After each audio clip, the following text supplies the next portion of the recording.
Good morning mga bayan. God is good all the time God is good. Naway samahan niyo po si Paul Studio mga bayan rito sa PNR NCR South. Sa portion po ito ang ating update mga bayan. Sa Santa Rosa City, Laguna to Cabuyao. Naway bago ang lahat, pakisuyo naman, paki-like, paki-share, follow at subscribe na rin. At paki-share na rin para malaman ng sambayan ng Pilipino na ito na po ang inyong tax na binabayad. Full blast na po ngayon mga bayan ang paggawa rito sa South mga bayan. Ginamitan na po ito ng 4 na launching gantry. So, itong portion na ito mga bayan sa mismong Santa Rosa City, Laguna ito, malapit na po ito sa mismong pagtatayuan itong Santa Rosa New PNR Station sa kalagitnaan ng Santa Rosa City Sports Complex at SM Santa Rosa mga kabayan. At sa may Robinson Santa Rosa mga kabayan, mayroon na rin po yung install na pang-4 na launching gantry. So bali rito sa Santa Rosa area mga kabayan, 2 launching gantry, kulay pula at kulay orange. At sa Cabuyao naman, kulay blue at kulay dilaw. So ayan na po yung progress dyan. Dito sa may Santa Rosa, Laguna mga bayan, ay halos tapos na po ang paglatag ng segmental box girder.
Masisilayan po natin mga kabayan na tad-tad na po talaga sa mga kabahayan itong palibot ng PNR Railway, no? Dito sa halos mula Manila hanggang ano na po yan mga bayan, Calamba.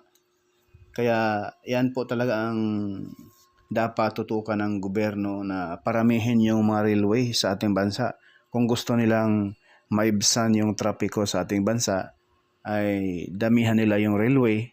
Kumbaga dito sa may area ng Calabarzon, dapat dito sa portion ng Calamba, Laguna, sa may Manlik, dyan po yung pinaka, ano yan mga bayan, pinaka depot. So, dapat may iba din po yung lane dyan, railway, papunta doon sa mismong Santo Tomas, Batangas. Papunta na po doon sa mismong area ng Cavite, no? Dapat tagus-tagusan na po yan mga bayan. Dahil po sa, lalo na po yung Batangas City mga bayan, ay napakalaking industrial complex yan. Pati yung Santo Tomas, ang daming mga foreign na mga pabrika dyan. Andyan yung mga pabrika ng mga Japanese dyan sa may Santo Tomas. At dito sa portion ng Canlubang, Science Park, sa may Kabuyaw. Talagang tad-tad sa mga malalaking company yan, pabrika, no? So, dapat tama yung ginawa ng gobyerno na i-push talaga itong PNR, gawing elevated siya. Ang kagandahan nito mga bayan, mayroong cargo, no, na PNR from Subic, Clark, Pampanga, Manila to Batangas City Pier. Yan po yung cargo dahil tamang-tama yan mga bayan, no? So binalita na po yan na ang mag-finance di umano ay yung mismong US private company. Sana ay matuloy na po yan mga bayan. Siguro matuloy yan once na ito'y matapos na po itong PNR. Kung ano na po ito siya, ay yung mismong operational na po. Sana matapos ito sa 2030 or 2032, no? Dahil dito sa portion ng South mga bayan ay malaki na rin po yung portion na nalatagan na ng segmental box girder. Lalo't higit dito sa may Kabuyaw, Laguna. So ang hindi pa nalatagan rito sa may portion ng pagtatayuan ng Kabuyaw New PNR Station at sa Barangay Niyugan.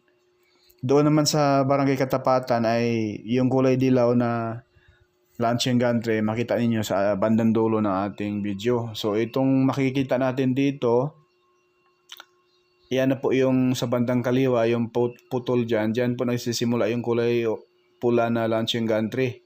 So yan po yung boundary ng Kabuyaw at Santa Rosa City, Laguna. So far sa ngayon, last 2 weeks tayo nag-update rito ay yung portion niya, yung putol na yan ay hindi pa rin naidugtong hanggang ngayon. Baka next update natin ay maidugtong na po yan mga bayan. So dyan po nagdurugtong at ang boundary ng Santa Rosa City, Laguna at Kabuyaw. So creek po yung baba dyan mga kabayan.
Yung kaharap sa ating kamera mga kabayan, dito po itatayo yung mismong New Cabuyao PNR Station. Ayan na po, buhos na po yung mga poste dyan sa harapan natin. Mabilis po ang progress kapag maganda ang panahon. Asahan natin pag tag-ulan ito ay medyo babagal yung progress. Ayan, yung makita natin mga crane dyan mga kabayan, yan pa rin yung pagtatayuan ng New Cabuyao PNR Station. Lumipat lang po tayo sa kabila, no? Dito sa portion ng creek mga kabayan. Ayan yung mga poste kaganina. Ang taas. Grabe, hindi ito abuti ng baha.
Yang nilagyan natin ng aro, yan po ay nalatagan na po yan sa portion na yan ng parapet wall mga kabayan. Hanggang doon sa mismong pagtatayuan, mismong dating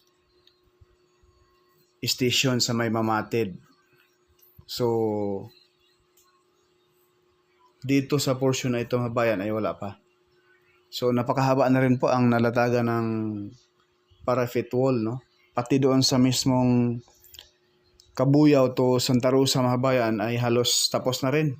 Sinusundan yung kulay pula na launching gantry roon. Nasa likuran lang din po nila yung paglatag ng parapet wall mga kabayan. So alam naman natin pagkatapos ng parapet wall ay yun na kasunod yan, yun na po yung release na po mismo, no, ang pag-install.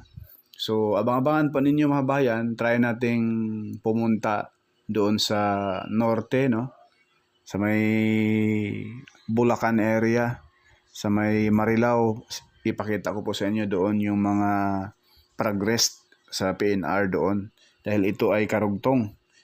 Kasi nagsisimula ito mga bayan doon sa New Clark International Airport, idudugtong yung PNR station doon, kadikit lang. At may sukat siya mga bayan ng 147 kilometers. At mayroong 36 stations mga kabayan.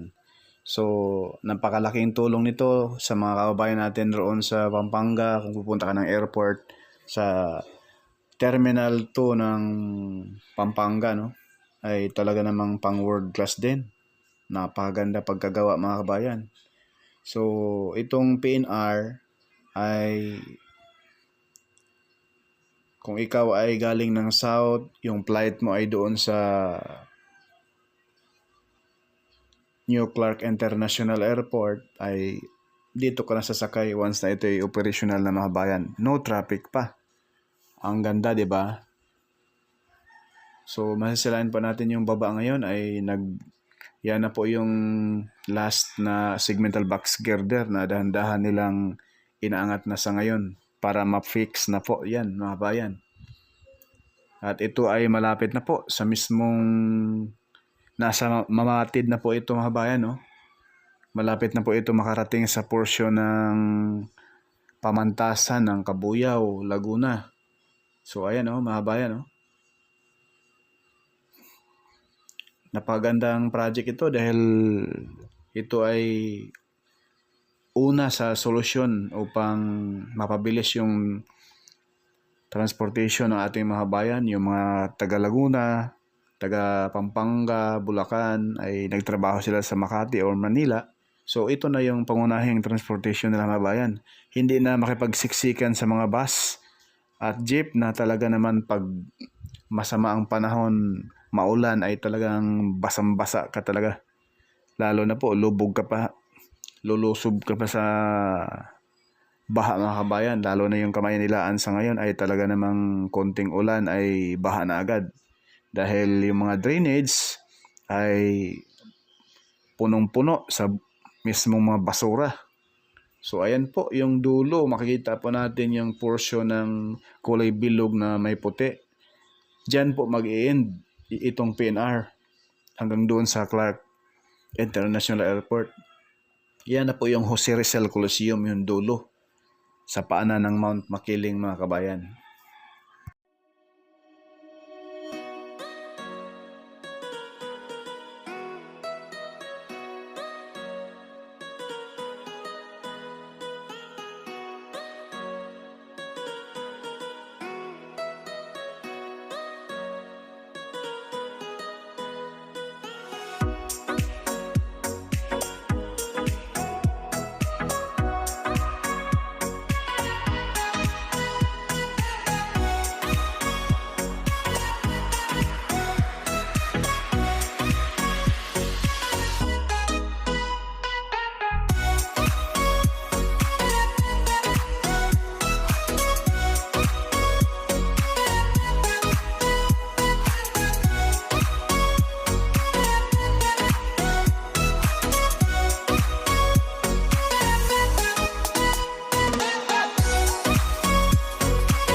yan lang po muna mga kabayan yung ating latest update rito sa PNR NCR South from Santa Rosa to Cabuyao, Laguna.